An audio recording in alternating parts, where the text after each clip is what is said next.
তো গাইজ আসেন আপনাদের একটা জিনিস দেখাই আমি। এই যে রাস্তা দেখছেন, সামনে দেখে কি মনে হচ্ছে যে সামনে একদম সোজা চলে যাবে, তাই না? আসলে না, সামনের রাস্তা, সামনের রাস্তা এই যে ভাই ব্রিজ নাই,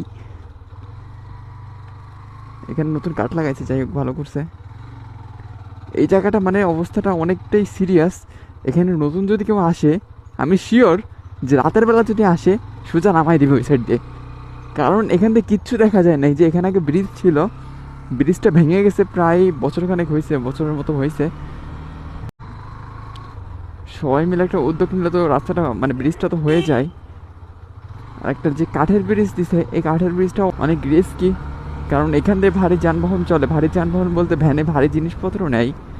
এখন যদি কখন ভেঙে পড়ে যায় তাহলে তো সমস্যা। এই প্লেসটা হলো, এটা কোথায়, এটা হলো সিলনা বাজার, গোপালগঞ্জ। হ্যাঁ, গোপালগঞ্জ সদরের ভিতরে পড়ছে, এটা সিলনা বাজার বলে।